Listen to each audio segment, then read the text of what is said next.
ए से स्टार्ट हुआ और ये बी तक गया, ये इसका इनिशियल पोजीशन है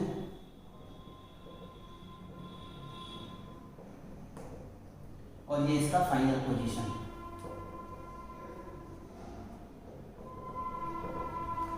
तो यहां पर u उसकी कुछ इनिशियल वेलोसिटी होगी और यहाँ पे इसकी कुछ v जो है वो फाइनल वेलोसिटी भी होगी, क्योंकि बॉडी जो है या ऑब्जेक्ट जो है वो यहाँ से यहाँ तक इसकी कुछ इनिशियल वेलोसिटी और कुछ फाइनल, यानी बॉडी का जो स्पीड है वो चेंज हुआ है, u से v हो गया। अगर ये कांस्टेंट रेट से हुआ है, यानी अगर यूनिफॉर्म एक्सेलरेशन हुआ है, एक्सेलरेशन जो है अगर यूनिफॉर्म है, तब हम इसका एवरेज वेलोसिटी निकाल सकते हैं। तो एवरेज वेलोसिटी क्या है? It is arithmetic mean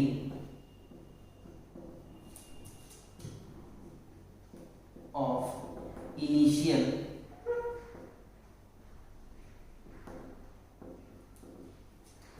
and final velocity.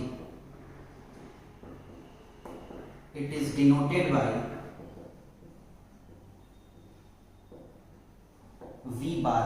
ये बार का सिंबल है, इसमें ये V बार से इसको हम डिनोट करते हैं, यानी V bar which is average velocity is equal to, लिख देते हैं पहले, एवरेज वेलोसिटी जो है हमारा वो initial velocity plus final velocity, इसका अरिथमेटिक मीन है तो 2 से डिवाइड कर देंगे, देयरफॉर v बार बराबर u प्लस v बाई 2। इस फॉर्मूला का यूज हम इक्वेशन ऑफ मोशन जब निकालेंगे तब भी यूज होगा और कुछ न्यूमेरिकल में यूज होगा, इसलिए ये बहुत ही ज़्यादा इंपॉर्टेंट कॉन्सेप्ट है, इसको बिल्कुल याद रखना है। अब हम इक्वेशन ऑफ मोशन को सॉल्व करते हैं। 3 इक्वेशन ऑफ मोशन न्यूटन के दिए गए थे। न्यूटन के जो 3 इक्वेशन ऑफ मोशन हैं उनमें हम initial velocity, final velocity, acceleration, time और डिस्प्लेसमेंट का रिलेशनशिप देखते हैं। अब हम देखते हैं फर्स्ट इक्वेशन ऑफ मोशन। तो इसको प्रूफ कर रहे हैं कि एक्चुअली हमको लाना है v बराबर u प्लस ए टी। ये आता कैसे है तो जरा देखिए। हमें पता है कि एक्सेलरेशन का जो फॉर्मूला होता है, we know that acceleration is equal to final velocity minus initial velocity by time, which means v बराबर a बराबर v minus u by t. इसी फॉर्मूले को हम अरेंज कर देंगे, t को इधर हम भेज दें, ये हो जाएगा v माइनस यू, u को हम इधर भेज दें तो हो जाएगा u प्लस ए टी, यहाँ पर बचेगा v, यानी अगर हम ऐसे लिख दें तो आता है v बराबर u प्लस ए टी। यही है हमारा first equation of motion. u plus A T, u को इधर भेजा है तो u प्लस में हो गया, ए टी पहले से था, u प्लस ए टी, अब इधर वाले को इधर भेज दिया, इधर वाले को इधर भेज दिया। ये है आपका फर्स्ट इक्वेशन ऑफ मोशन। इस इक्वेशन की मदद से हम बाकी के जो 2 है इक्वेशन ऑफ मोशन हम उनको भी प्रूफ करेंगे। तो आपको ये वाला और ये वाला दोनों अभी याद रखना है, जो जैसी जरूरत पड़ेगी वैसा हम वहाँ पे यूज करेंगे सेकंड और थर्ड इक्वेशन ऑफ मोशन। तो अब चलते हैं हम लोग सेकंड इक्वेशन ऑफ मोशन की तरफ। Second equation of motion, second equation of motion क्या है? ut s बराबर ut plus half A T square. यहाँ पर s जो है आपको u a t तो पता है, s जो है यहाँ पर वो डिस्प्लेसमेंट है, तो हमें डिस्प्लेसमेंट निकालना है, उसका formula ut plus half A T square.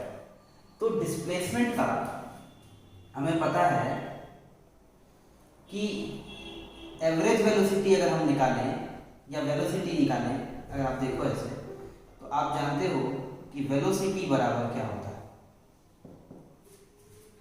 Displacement by time. ठीक है, यहां पर हम वेलोसिटी कौन सी है, तो ये कंफ्यूजन है। कहने का मतलब है कि इनिशियल भी होता है और फाइनल भी होता है। इस कंफ्यूजन की वजह से ना हम इनिशियल लेते हैं ना फाइनल लेते हैं, हम एवरेज वेलोसिटी को लेंगे। एवरेज वेलोसिटी, तो एवरेज वेलोसिटी क्या है, डिस्प्लेसमेंट बाय टाइम, यानी डिस्प्लेसमेंट बराबर आ गया एवरेज वेलोसिटी इनटू टाइम। हमें डिस्प्लेसमेंट निकालना है, डिस्प्लेसमेंट बराबर एवरेज वेलोसिटी बाय तो डिस्प्लेसमेंट बराबर एवरेज वेलोसिटी इनटू टाइम आ जाएगा। डिस्प्लेसमेंट को हम एस से लिखते हैं, एवरेज वेलोसिटी अभी आपको मैंने बताया कि होता है u प्लस वी बाई 2 और ये हो गया हमारा टाइम। तो ये है हमारा एवरेज वेलोसिटी और ये है हमारा टाइम, और दोनों को मल्टीप्लाई करेंगे तो आएगा हमारा डिस्प्लेसमेंट। अभी आप देखोगे कि हम लोगों को फॉर्मूला प्रूफ करना है, ये है ut plus half A T square, और यहाँ पर आप देखोगे तो कहीं भी v नहीं है और यहाँ पे आपको v दिख रहा है।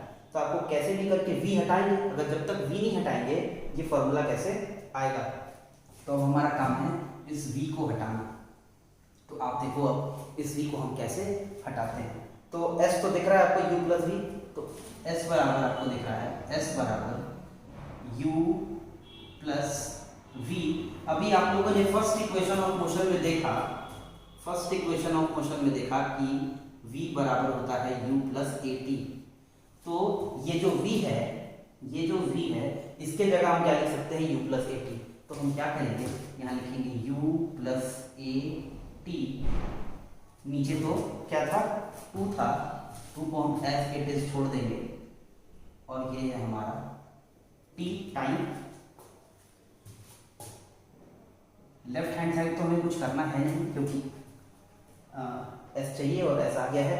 ये u प्लस यू हो गया 2u और ये हो गया ए टी बाई 2। अब हम क्या करते हैं कि पहले ब्रैकेट के अंदर जो है उसको सॉल्व करते हैं, उसके बाद हम टाइम को मल्टीप्लाई करते हैं। तो ये s बराबर है, अब प्लस है तो ये 2 जो है वो दोनों टर्म के साथ जो है डिवाइड होगा, तो 2u के साथ डिवाइड होगा 2u बाई 2 और ए टी बाई 2 हो जाएगा, और अभी t को हम एज इट इज छोड़ दे रहे हैं। तो अब s बराबर आ जाएगा, ये कट जाएगा तो आएगा u और ये आएगा ए टी बाई 2। अब ये t इंटू होगा, अब t जब इंटू होगा तो ये हो जाएगा ut, ए टी है एक और t आ जाएगा तो हो जाएगा टी स्क्वायर, नीचे हाफ है तो हुआ s बराबर u, ये t इंटू है ut प्लस ये 2 है नीचे, यानी 1 हाफ पहले से है तो हाफ बाहर लिख देते हैं, हो गया a t और t हो गया ए टी स्क्वायर। तो ये आपका दूसरा फॉर्मूला भी इक्वेशन जो है मोशन वो भी प्रूफ हो गया, s बराबर u t plus half A T square. तो ये 2 इक्वेशन हो गए मोशन के। अब हम लोग थर्ड इक्वेशन ऑफ मोशन भी देखेंगे। अब हम देखते हैं थर्ड इक्वेशन ऑफ मोशन। इसमें है v square is equal to u square plus 2as, यानी इसमें भी डिस्प्लेसमेंट का ही फॉर्मूला हमें लगाना है। डिस्प्लेसमेंट अभी हम पढ़े, इसके पहले वाले में डिस्प्लेसमेंट जो होता है वो एवरेज वेलोसिटी इनटू टाइम होता है, यानी v plus you by 2 average velocity और इनटू टाइम। अब थर्ड इक्वेशन में आप देखोगे कि इस इक्वेशन में कहीं टाइम का जिक्र नहीं है।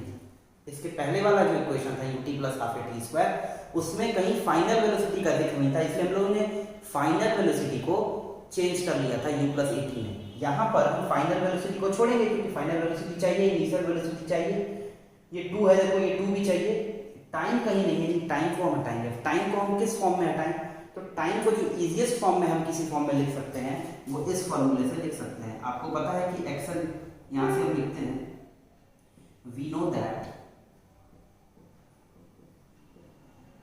Acceleration is v minus u by t. तो एक्सेलरेशन है v minus u by t, तो t बराबर क्या जाएगा, t यहाँ चला जाएगा, a यहाँ आ जाएगा, यानी t बराबर हो जाएगा v माइनस यू बाई ए। इसको मानते हैं इक्वेशन 1 और इसको मानते हैं इक्वेशन 2। हम क्या करेंगे, इक्वेशन 2 के वैल्यू को इक्वेशन 1 में पुट कर देंगे, यानी putting value of equation 2 in 1. So now our equation will look like v plus u by 2, v plus u by 2, and now time will be replaced by this equation, t is equal to v minus u by a. So time will be v minus u by a। तो आप देखोगे कि numerator section जो है इनमें अगर multiply करते हैं तो ये होगा v plus u into v minus u, और नीचे हो जाएगा डिनोमिनेटर में मल्टीप्लाई होगा तो 2 इंटू ए। अब हम क्या करेंगे, 2a को हम इधर भेज देंगे LHS साइड में, तो ये हो जाएगा 2as। अगर आप देखोगे तो ये सेक्शन हमारा आ गया है। अब हमें u स्क्वायर चाहिए और v स्क्वायर चाहिए। अगर आपको पता हो कि जो a square minus b square जो होता है वो होता है a प्लस b और a माइनस b, तो आप देखोगे ये यहाँ पे जो फॉर्म आपको दिख रहा है ये है a plus b a minus b का, तो इसको हम लिख सकते हैं a square minus b square, यानी हम इस इक्वेशन को लिख सकते हैं v square minus u square by using ये वाला formula a plus b a minus b. इस फॉर्मूला को यूज करके हम लिख सकते हैं।